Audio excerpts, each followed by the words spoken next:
क्योंकि जब जब इस देश पे समस्याएं आती हैं, इस देश के प्रधान सेवक गायब हो जाते हैं। एक बाहर से आई हुई महिला पर पूरा देश का मीडिया टूट के पड़ रहा है। इस चल रहा है कि टमाटर अपनी बराबर में सेब को नहीं बैठने दे रहा है ना।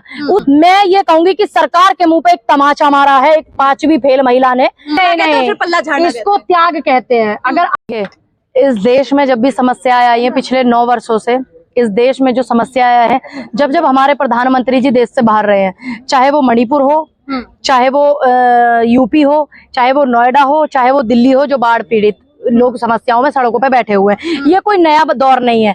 और जब डंडे बजाए जा रहे थे, मध्य प्रदेश सरकार डंडे बजा रही थी, जो यूपीएससी एग्जाम वाले बच्चे धरना कर रहे थे, तो तब भी कोई सूद नहीं ले रहे थे। जब देश का आंदोलन इतना बड़ा चल रहा था किसानों का, तब भी वो कोई सूद नहीं ले रहे थे। तो ये कोई नई बात नहीं है, क्योंकि जब जब इस देश पे समस्याएं आती हैं, इस देश के प्रधान सेवक गायब हो जाते हैं। तो नामीबिया से वो जो है चीते लाते हैं, तब बहुत ज्यादा जो है पब्लिसिटी करते हैं। आज चीतों की क्या हालत है और आज इस देश के इंसानों की क्या हालत है, आज इस देश की क्या हालत है, आज इस देश के मीडिया की क्या हालत है, इस देश में क्या हो रहा है, इस पे कोई बात नहीं करता।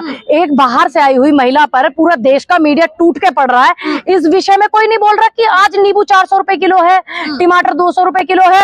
आज का दौर ये चल रहा है कि टमाटर अपनी बराबर में सेब को नहीं बैठने दे रहा है ना। उस विषय पर कोई नहीं बोलने के लिए तैयार है। क्यों एक दौर में आप इधर देश को लेके जा रहे हो कि इस समस्या में समस्याओं, इस देश के मुद्दे बहुत है। इस देश में क्या जरूरत है पाकिस्तान के मुद्दे उठाने की, पाकिस्तान की महिला को चर्चे पर्चे करने की, क्या जरूरत है अपने इतने होर्डिंग पोस्टर प्रचार करने की। इस देश में मणिपुर पिछले 90 दिनों से समथिंग जूझ रहा है। तो वो भी तो भाजपा की हो सकती है ना रणनीति की, वो 2024 के लिए कर रहे हो, मुद्दा भटकाने का काम कर रहे हो। अगर वो मुद्दा अच्छा, एक छोटे छोटे बच्चे कह रहे हैं हमें स्कूल भेजो, छोटे छोटे बच्चे जानते हैं राजनीति क्या होता है। कह रही हूँ हो सकता है जो सीमा हैदर वाला मुद्दा सरकार तो इनकी बीजेपी की है ना, मणिपुर में भी और देश में भी, और बीजेपी का जो मुद्दा है, मैं ये कहूंगी कि सरकार के मुंह पे एक तमाचा मारा है एक 5वीं फेल महिला ने। विदेश से, पड़ोसी देश से आकर के 4 बच्चों को घुस गई देश में और आराम से रह रही है, और हमारे सुरक्षा एजेंसियों को कोई खबर तक भी नहीं है। हमारे देश के रक्षा मंत्री इस्तीफा दें इस बात पर। जो कांग्रेस जो मीटिंग कर रही है उसमें पहले तो काफी कांग्रेस प्रवक्ताओं का कहना था कि राहुल गांधी चेहरा है और हमें कोई महागठबंधन की उतनी आवश्यकता है। अभी जो है इंडिया नाम का उन्होंने महागठबंधन भी बनाया। देखिए अच्छी बात है, इंडिया जो है जीतेगा इंडिया, तभी तो आगे बढ़ेगा इंडिया भाई। तो ये देश के प्रधानमंत्री कहते हैं ऐसा, देखिए कुछ कह रहे हैं। देखिए ऐसा हो सकता है लोगों को समझ सूझ। मैं दिल्ली के मुख्यमंत्री की बात करूं तब तो वो इतनी वो करते थे, लेकिन आज उनको समझ आ गई, देर आए दुरुस्त आए तो ना।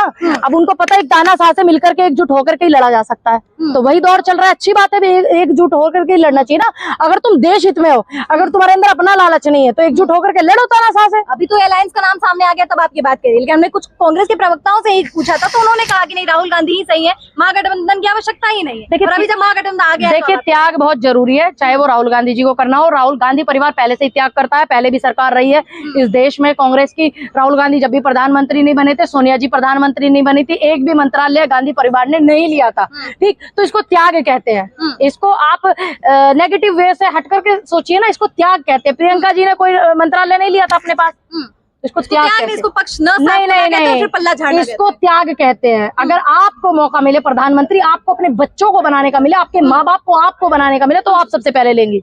आइडियोलॉजी का तो त्याग नहीं करना चाहिए ना इसमें। ममता बनर्जी भी क्या कहेंगे? देखिए ममता बनर्जी पे मैं यही कहूंगी कि ठीक है, अगर वो भी आई हैं और अपना मत रख रही हैं और लोगों की सहमति हो रही है, एक सिस्टम पर काबू रख करके बैठी हुई सरकार, लोगों की आवाज दबाने वाली सरकार, किसानों पे डंडे बजाने वाली सरकार, दलितों पे पेशाब करने वाले सरकार के लोग, अगर उनसे हमें मिलकर के लड़ना है तो हमें लड़ना चाहिए। तभी तो भाजपा के कुछ नेता कह रहे हैं हम भारत में हैं, भारत के हैं। अच्छा, तुम भारत में हो तो भारत में मूता जाता है क्या दलितों पे? एक व्यक्ति पे पेशाब किया जाता है क्या भारत में? ये भारत कहता है क्या? एक व्यक्ति के कपड़े उतार करके तुम पीट रहे हो, छेद रहे हो। ये एक गाड़ी दौड़ा रहा, गाजियाबाद का वीडियो आप देख लेना। गाजियाबाद का एक आदमी गाड़ी दौड़ा दिया, उस पे लिखा हुआ है सांसद प्रतिनिधि। तो क्या ये भारत में होता था क्या? इंडिया बेस्ट एनडीए चल रहा है। हाँ तो अच्छी बात है, इंडिया को कोई नहीं हरा सकता। इंडिया जीतेगा, इंडिया तभी तो आगे बढ़ेगा। इंडिया जब कहते थे make in India, Khelo India, Jio India, है ना, भागो इंडिया, दौड़ो इंडिया, तब तो तुम्हें तकलीफ नहीं होती थी। अब तुम्हें तकलीफ हो रही है। भाजपा के नेता कह रहे हैं 1 महीने बाद टुकड़े टुकड़े हो जाएंगे। देखिए ये उनका अपना मत है, हमारा मत है, हम जोड़ने वाले। हमने जोड़ा था, जुड़ेगा भारत तभी तो जीतेगा इंडिया। लेकिन एक टेबल पे बैठने से जो थोड़े जाएगा, एक टेबल पे बैठने से मत सबके एक हो जाए जरूरी तो नहीं है। अगर इस देश के लिए विचारधारा आप एक रखोगे, इस देश की सेवा करने के लिए अगर आप लग रहे हो, एक टेबल पे बैठना जरूरी है आपको। सत्ता नहीं चाहिए, क्यों सत्ता थी नहीं क्या हमारे पास? आप अभी पैदा हुई है, 2014 में ही पैदा हुई है क्या? तो आप बोलिए क्यों आपको पता नहीं है? आपको अगर देश की सुरक्षा एजेंसियां ऐसी हो कि एक पाकिस्तानी महिला हिंदुस्तान में आ गई, सरकार को नहीं पता, तो इसका मतलब जरूर सत्ता बदलनी चाहिए। क्यों नहीं बदलनी चाहिए? परिवर्तन समय का नियम है, कैलेंडर कहता है मुझे बदल दीजिए, तो आज प्रधानमंत्री को जनता कह रही है बदल दीजिए, तो दिक्कत क्या है? दिक्कत क्या है? दिक्कत बताइए, तुम्हें क्या दिक्कत है? मेरे को क्यों दिक्कत? राहुल गांधी जी तो खुद कह रहे हैं कि हम सत्ता के लिए नहीं लड़ रहे हैं, हम जनता के लिए, तो ये देश के लिए लड़ा जा रहा है ना। आपकी सुरक्षा क्या कर रही है? आपके देश में कोई महिला 5वीं फेल आकर के घुस गई और आपको पता तक नहीं है। प्रधानमंत्री जी को नहीं पता, रक्षा मंत्री को नहीं पता, इस्तीफा देना चाहिए रक्षा मंत्री को। तो स्मृति ईरानी कह रही राहुल गांधी केवल अपनी क्या राजनीति दिया? चमका रहे हैं। स्मृति ईरानी ने इस्तीफा दिया कि हाँ हमारे समय में ये हो गया। अच्छा, राहुल गांधी जी ने जो बयान दिया था जिसपे उनकी राहुल गांधी जी, हाँ। सुप्रीम कोर्ट में जा रहे हैं, है ना, डी.वाई. चंद्रचूड़ की, तो आपको लगता है उनको कुछ इंसाफ मिलेगा? देखिए, हमें कोर्ट पे भरोसा है, इंसाफ मिलेगा। दूसरी बात, राहुल गांधी जी का अगर मुद्दा ये नहीं होता, फिर भी 2024 में इंडिया प्रधानमंत्री देगा। अगर नहीं मिला तब तो वापस नहीं होगी, चुनाव में फिर देश में चुनाव लड़ेंगे राहुल गांधी। एक सीट पे मेंबर ऑफ पार्लियामेंट नहीं लड़ेंगे, पूरे देश में लड़ेंगे। पूरे देश में पूरे इंडिया को सपोर्ट करेंगे। ऐसे भी कांग्रेस जो गुजरात कोर्ट का फैसला है वही सुप्रीम कोर्ट का है, तो कोई दिक्कत नहीं, कोई दिक्कत नहीं, कोई बात नहीं, कोई दिक्कत नहीं। हम सिस्टम से जो है संविधान के दायरे में लड़ते हैं, इनकी तरह डंडे लेके नहीं भागते। तो आपको न्याय मेहनत करेंगे, विश्वास है, हम मेहनत करेंगे, कार्यकर्ता मेहनत करेगा, पूरा इंडिया जो है वो मेहनत करेगा, पूरा कांग्रेस मेहनत करेगा, सभी पार्टियां मेहनत करेंगी इस देश में। लेकिन 26 और 38 का आंकड़ा है, 26 इधर है और 38 उधर है, मोदी जी की साइड में। कोई बात नहीं, अभी जब पटना वाली मीटिंग हुई थी तो और ज्यादा इधर कम थे, अब इधर आ गए। अभी जब तीसरी मीटिंग होगी तो तभी आप मुझे इस आंकड़े को उल्टा करके तो बताओ। भ्रष्टाचारी सारे एक हो गए, मोदी जी कह रहे हैं। देखिए, अब मोदी जी को ये कहने के लिए तो मौका है, समय है। महंगाई पे बोलने के लिए तैयार नहीं है ना, और सीमा पे बोलने के लिए तैयार नहीं है कि हाँ हमसे चूक हुई है। पाए देश की सीमा होगी, है ना, इस पे बोलने के लिए तैयार नहीं है। पीएम की 2024 में जनता फिर बीजेपी को सिलेक्ट। अच्छा, किस मुद्दे पे? कि आप जो है घुसपैठियों को हिंदुस्तान में घुसा रहे हो, इस मुद्दे पे? पाकिस्तानियों को हिंदुस्तान में घुसा रहे हो, इस मुद्दे पे? तो कब जगी एटीएस? 60 दिन से वो रह रही थी, किसी को पता तक नहीं था। एटीएस ने तब बोला, तब कुछ एक्टिविस्टों ने, कुछ विपक्षी नेताओं ने टारगेट किया इनको, तब बोला सीमा हैदर की जांच होनी हो, तब जाकर के एटीएस ने किया। और हिंदू की छवि जब आई वहाँ पे कि हिंदू सपोर्ट कर रहे हैं भारत में, ऐसे वो बयान देती हैं, और फिर बाबा बागेश्वर के बाद जाकर के कह रही है वहाँ पे शादी रचाएंगी, तो ऐसे लोग सपोर्ट करेंगे? देखिए, लोगों को अच्छे से पता है कि देश में क्या हो रहा, मूर्ख नहीं है भारत के लोग, ठीक है।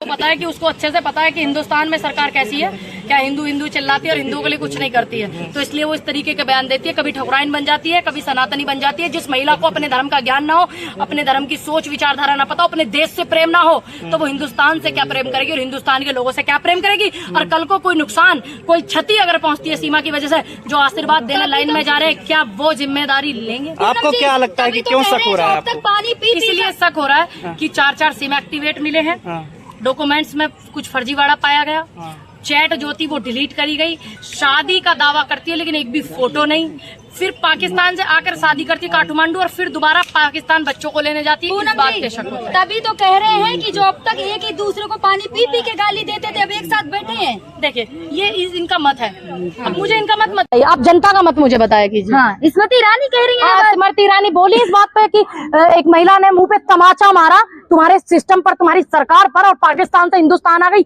बोली स्मृति ईरानी इस बात। क्या 1 घंटे का एपिसोड किया स्मृति ईरानी? क्यों चुप है? बताए, जवाब दे। क्या कर रही तुम्हारी सुरक्षा एजेंसियां? 2024 में क्या लग रहा है? 2024 में इंडिया प्रधानमंत्री देगी इस देश को। महागठबंधन बना है, जिस तरह क्यों इंडिया में क्या कमी है? जब मोदी जी बोलते मेक इन इंडिया, जब मोदी जी बोलते खेलो इंडिया, जीतो इंडिया, खाओ इंडिया, पियो इंडिया, सो इंडिया, जब दिक्कत नहीं है। अच्छा, ठीक है, अब तुम्हें दिक्कत, ठीक है, चाहे वो राजस्थान हो, हम उठा रहे हैं, हम इन मुद्दों को उठा रहे हैं। आप ये बताइए एनडीए इन मुद्दों को कितना उठा रहा है? हम तो उठा रहे हैं ना, नहीं उठाए तो। जो कॉन्फ्लिक्ट होते हैं, चाहे वो राजस्थान में हो और चाहे पश्चिम बंगाल में हो, उसके क्या बोलते हैं, तृणमूल कांग्रेस का कुछ कॉन्फ्लिक्ट हो अदर पार्टी से, उसका क्या देखिए, होगा? गलत है। अगर कल को इंडिया की सरकार बनती है, अगर उनके लोग कुछ गलत करते हैं तो तब भी हम गलत के खिलाफ बोलने के लिए यहाँ खड़े रहेंगे। इंटरनल पॉलिटिक्स से कुछ कॉन्फ्लिक्ट नहीं